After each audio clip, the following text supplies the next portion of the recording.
Fist of the North Star is historically the first fighting shonen. There were shonen before it, and there was fighting in a lot of them, but the formula was different as they were focused on mecha or sports. This one here was the first anime that was about fighting between humans without the use of robots or spaceships, and without having to follow the rules of a game. This was achieved by having a post-apocalyptic setting where technology and laws do not matter, and it's the strong who can do whatever they like. This very simple concept was excusing a lot of things that wouldn't make much sense in an advanced and civilized society. Unlike most following shonen which are trying to be relatable by taking place in our society, Fist of the North Star keeps things simple and doesn't constantly break your immersion by making you wonder what the hell is the police doing, or why isn't the society reacting to these really horrible things that keep happening. The answer is simple. There is no police, there is no society, or high schools or parents who are mysteriously missing all the time. And this here is also the major issue most newer fans have when trying to watch it. It's simple and it's not relatable.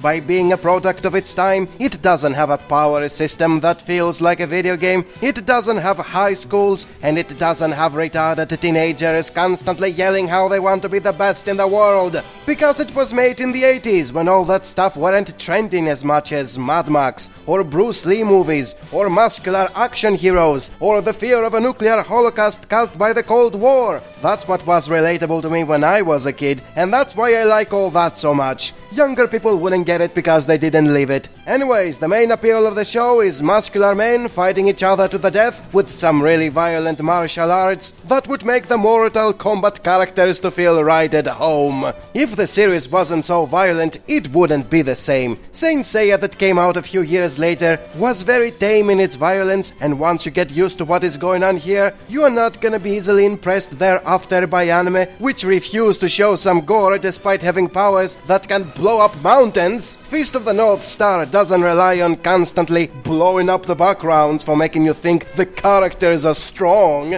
It shows it with gore. Also, there are no aliens or monsters or robots. There is more gravity when a character kills a human being than a demon or a cyborg. Death is not an afterthought as it is in most shonen. When you die, you are already dead, and there are no magical resurrections or instant healing as is the case in most shonen, for making injuries and death to mean absolutely nothing. By the way, injuries are still healed after a battle, and Kenshiro apparently has an infinite amount of identical clothes with him since he somehow finds a new shirt after straightening the previous one in battle. But we don't see all that, and the show never addresses how they happen, so it's easier to ignore them compared to when they openly show you there is this granny that kisses you and everything is back to normal. There is none of that shit here. There are no high schools, there are no first world problems, and there are no beta loser crybaby teenagers. It's mankind fighting itself for survival and for finding an alpha male leader who can unite it once again. A very noble and manly objective for noble and manly viewers such as myself. But I will also be critical about it and admit the pacing is not the best, and there are a lot of filler episodes, and the artwork, as detailed as it was for a hand-drawn long-running series, is now dated as shit. Those who got spoiled by Demon Slayer are not going to be motivated to watch a show that is 50% choppy animation and skippable content. But then again, I would gladly watch 5 filler episodes that are full of action than 5 canon episodes that are just the characters fooling around in a skull festival.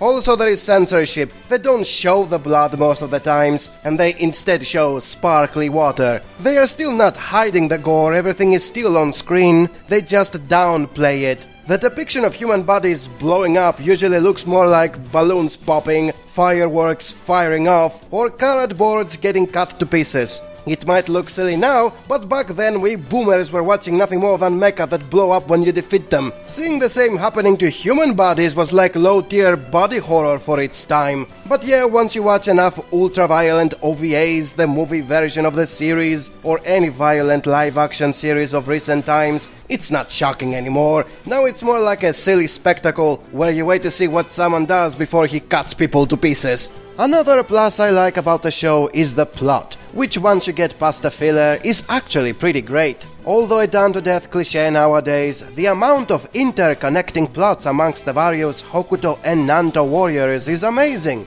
I mean, it's mostly based on constantly retconning more events into Kenshiro's past, but up to a point they're not contradicting anything, and they are making the show far more than a linear plot about muscular dudes punching each other. With that said, the show is simple, which can make a lot of spoiled youngsters get bored very fast. There aren't hundreds of secondary characters, each one with his own super complex special ability that needs 10 pages to explain. There are no tensionless tournament arcs for video game matchups, where everyone has to play fair and wait for his turn. Even the setting is very simple, it's just an endless wasteland with identical looking peasants who wear nothing but rags, and your occasional local warlord who wears a lot of spike leather and usually looks like a gay clown. In this regard, I can say the show is not meant to be binged, and it doesn't become bloated with needless characters that do nothing. It is simple, focused, and doesn't waste its few elements. With that said, yes, the plot is simple and repetitive.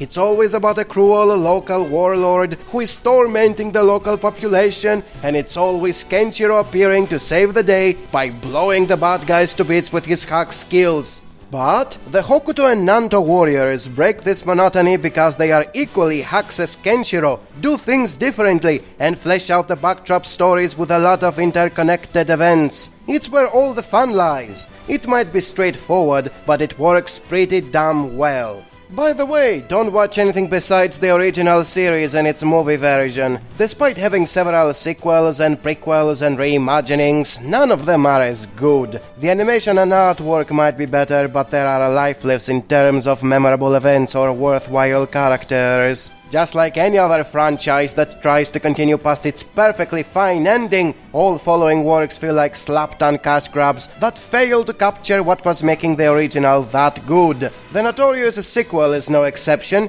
You can't keep retconning shit without eventually making it hard to believe things were always supposed to be like that. The new characters who were introduced and which were always supposed to be there don't have the charm of the previous ones, and their storylines lead nowhere, thus becoming needless. You also can't maintain an interesting story when you kill all the cool characters, and there is no way to bring them back.